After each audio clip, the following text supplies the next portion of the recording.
What's going on, everybody? Welcome back to another video. Today I'm going to be talking about Major League 2. So I have seen this movie before. In my previous review for the original Major League, I talked about the fact that I've seen that movie countless times. The second movie, I think I've only seen it once, and the last time that I saw it, I did like it, but I wasn't the biggest fan of it.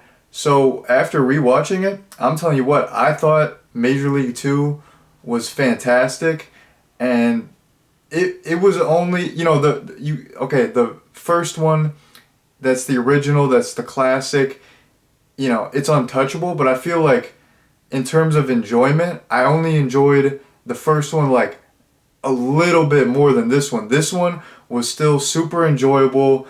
We had like a lot of the same characters, a lot of the same actors returning. It just, like, initially when I saw it, I felt like the tone was slightly different than the original. And this one I felt like the tone the tone fit well, and it was very in line with the first one. So yeah, I had a very good time rewatching this, and yeah, it was thebomb.com. I feel like it stacks up. I feel like it's a great follow-up. So there you go. Now I'm going to jump into a quick little plot summary. So, following the success of the previous season, the team has experienced some fame, some notoriety, and this has caused some problems. They have some they're having some struggles dealing with fame, dealing with their identities, dealing with their performance on the field. And early on in the movie, the head coach Lou Brown has a heart attack, so Jake Taylor, he has to step in as coach. He's never coached before, so he is just thrown into the fire. He's in this new position. He has to figure out coaching. He has to manage all these wacky personalities. And the team, like I said, they experience success. They're like going through trials and tribulations related to success, because they're basically, like, a lot of them are like lost in the sauce. Like Willie Mays Hayes was starring in action movies, and Wild Thing, he's like doing endorsement deals, and he kind of sold out, and he's trying to find himself again, and he lost his fastball. So they're going through a lot of the team is going through a lot of personal struggles. Jake is struggling as the new manager. He has to deal with these crazy baseball players. Like, they're just the wackiest group of guys. So they're struggling with personal stuff. They're struggling on the field, and since they are struggling on the field, they're not doing well. They're losing games.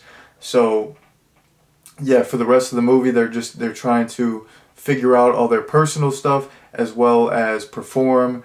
They want to reach the same level of success as the previous season, and they want to actually surpass that. So that is the basic plot summary. So I mentioned this, but I want to touch on this a little bit more. So I've only seen this movie once, and the last time that I saw it, I thought it was good, but I thought the tone was like way different than the first one. The first one, it's a comedy, but there's like a really, really good blend of comedy and drama, in my opinion. The first time I saw this, I thought that the balance was off. I thought that this went, way more in the comedic direction, and I felt like the drama, wasn't in the forefront as much.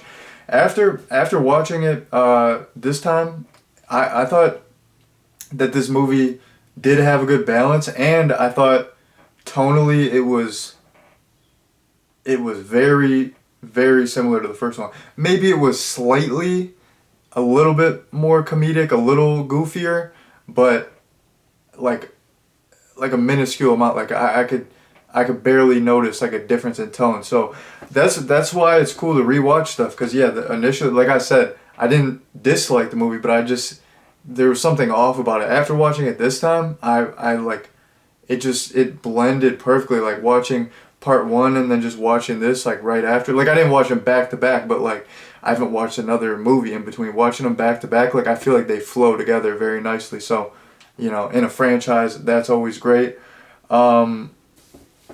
And speaking about stuff flowing nicely, it's weird that these movies do flow together because the first one is rated R and this one is rated PG, which I never even knew that. Like I don't know why I never paid attention to that. I just never looked at the cover. I don't know if I flex the DVD. I forgot to flex the DVD. That's my thing I do on here. I do have the DVD. Beautiful. I hate these weird cases. What's up with these like snap? What do you call it? A snap case?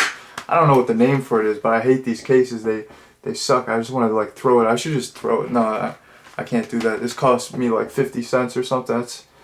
I mean, that's a pretty penny. You got the homies on the back. Front view. I already gave you a front view. Is that my middle finger flipping off the audience? Psych, no. I appreciate everyone watching. I'm just trying to be funny. I would never do that. That's inconsiderate. That's not cool. So I was just having a laugh. I was just being a goofy, silly individual.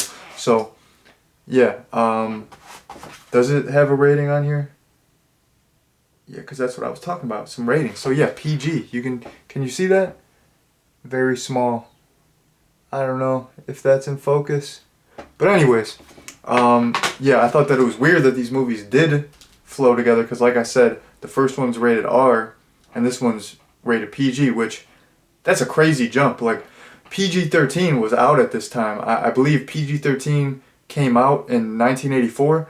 Like, okay, from R to PG-13, I'd be like, okay, that's a little crazy, but I can see it. You're trying to maximize your profits. You're trying to, you know, market it towards a wider audience. I can see it. But from a R to a PG, like, these fools on the marketing team just did not give a F. Like, they're like, hey, we're going to do this all audiences thing. You know, we're trying to get that guap. Like, we're trying to make like 300 mil off this. Like, we're about to go crazy. But I thought it was crazy that they did flow together because of the difference in rating, and I didn't even notice it. Like, maybe the first one had more swearing and more sexual themes with, you know, like Wild Thing getting with Dorn's wife or whatever. Like, this one still had some adult themes. Like, I guess since it was PG, there wasn't swearing, which I didn't notice. Like, I don't really care about swearing that much. Just take it or leave it. But there were some adult themes, like, what's it, the announcer, he was like sipping Jack Daniels the whole time, getting totally bombed. So it wasn't like a completely tame movie. Like, you could still watch it as a grown individual and you could enjoy it. I mean, you could be a grown individual. You could watch like The Little Mermaid and still like it. So I mean, yeah, that's like, that point's irrelevant anyways. But in addition to the movies like flowing together, despite that, something else that I thought was like kind of funny that just popped into my head right before I did the video. Like, I just wrote my notes real quick for this video personally. So this is, I mean, all my videos are freestyle. This is like a real freestyle. Like, this is super freestyle. So like right before I started recording, I wrote in my notes, I was like, this movie, they did, you know how like a big theme in the movie is Wild Things sold out. You know, he's wearing suits now. He has this clean-cut image. He's doing all these endorsement deals. He's so worried about his career. He's naming his pitches. He's got to be so marketable, and he totally sold out, and he's a completely different person.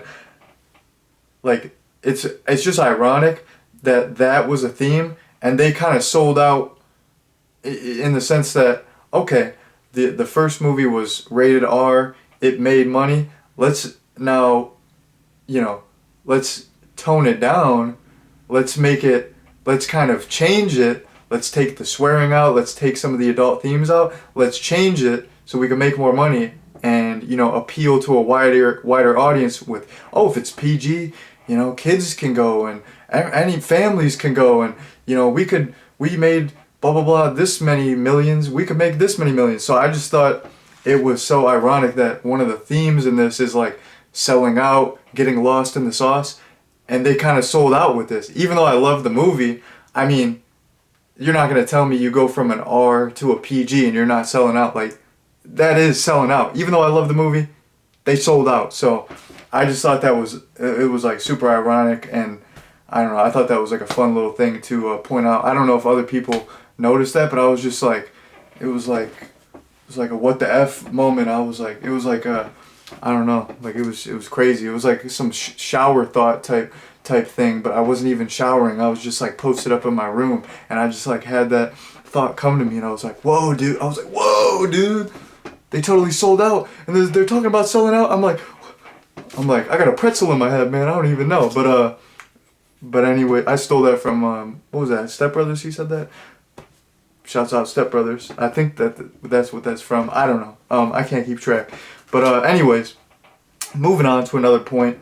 Like I said, most of the cast and characters from the last one return, but we do have a couple new characters, and we have one change in the cast. So one of the new characters is Isiro.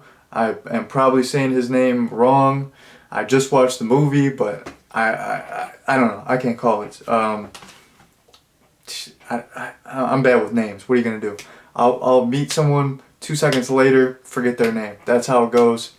It's a real problem, but I'm not worried. I mean, I am kind of worried, but I can't be tripping about that right now. I gotta talk about Major League 2. Gotta lock in. Gotta focus. Gotta get these YouTube views.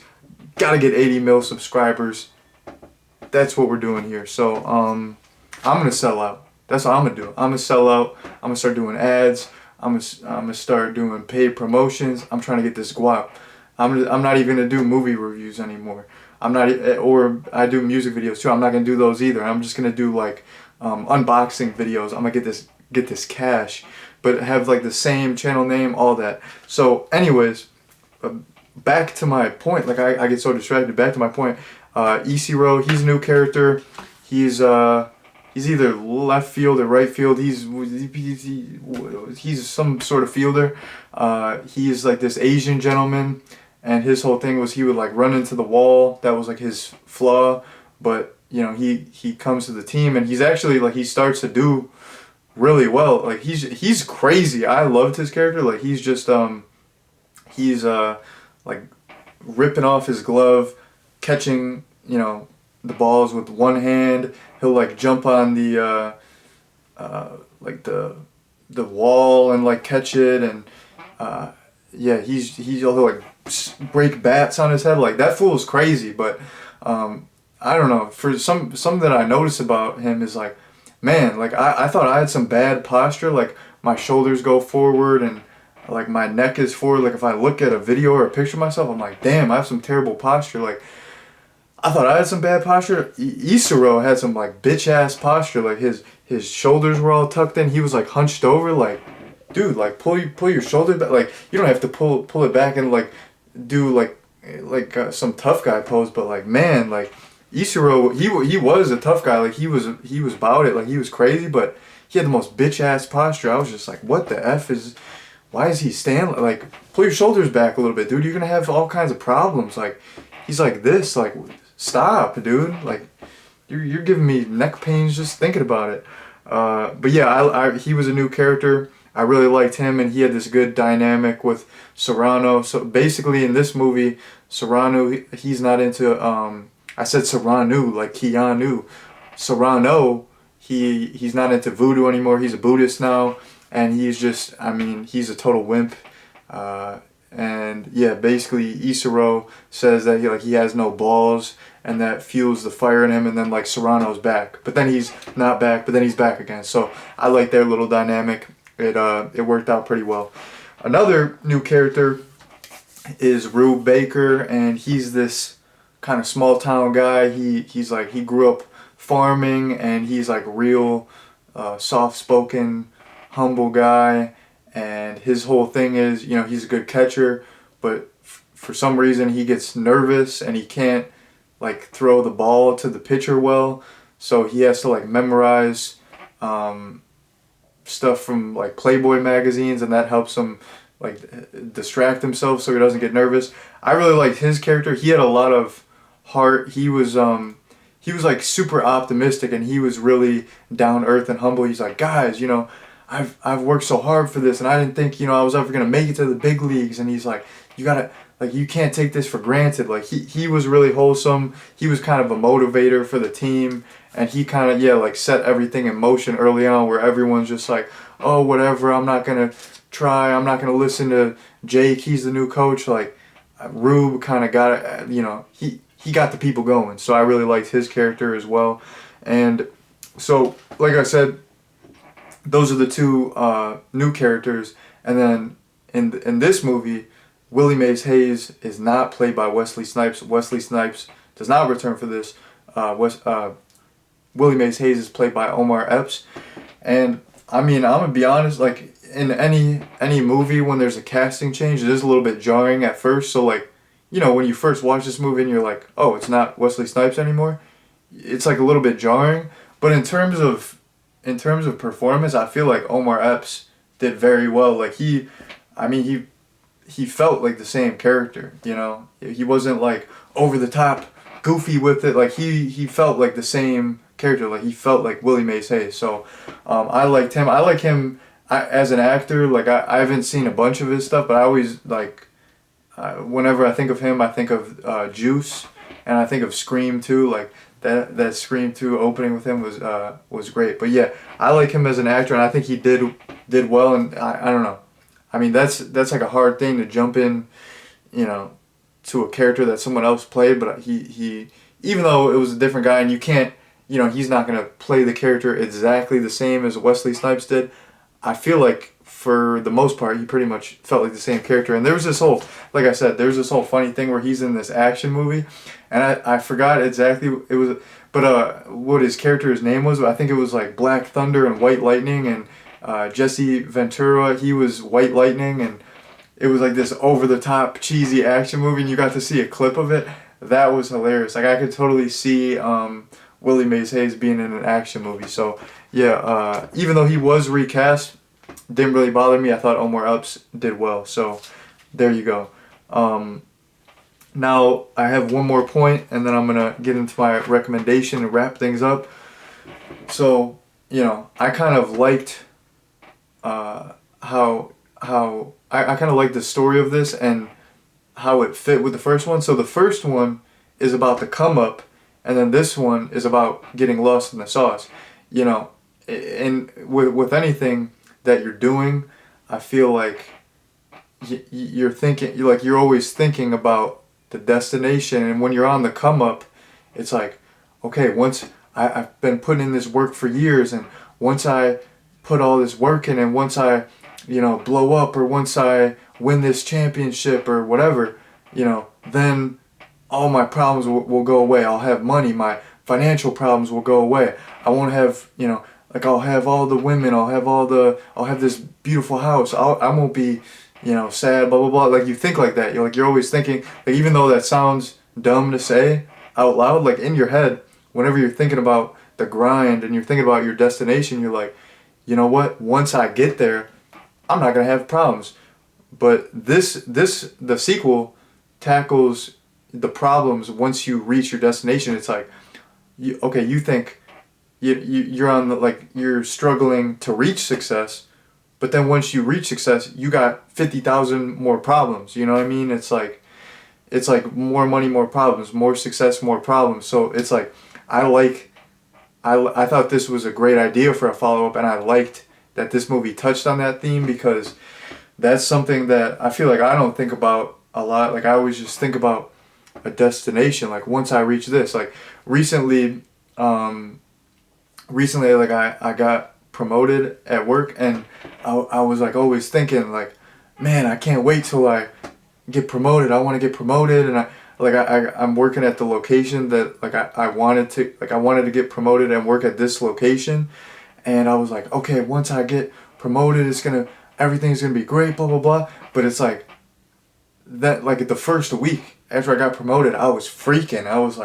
I was so stressed. Like, I went to my district, like, my district manager came through, and I'm like, man, I'm so stressed. Like, I never, like, break like that. I'll never tell someone, like, I'm stressed, but I'm like, man, like, it's hard to deal. I'm like, I got 50,000 things and all this new stuff, and I'm just like thrown in the fire. Like, so I don't know. For me personally, I get that. You know, it's on a smaller scale. It's not like I'm some major league baseball player. It's not like I can, you know, blow up and act like I don't know nobody. Shouts out Riff Raff. But you know, I feel like I like that theme, and that is something that I've noticed in my life where you know, I'm maybe struggling to reach a destination, and I always think in my head like, oh, once you know, like I idealize stuff in my head where I'm like, I'm not thinking about the negatives. I'm just thinking about like, I'm gonna blow up on YouTube. I'm gonna have friend requests from all the top celebrities. I'm gonna have models in my DMs. I'm gonna make 80 mil a year. Like,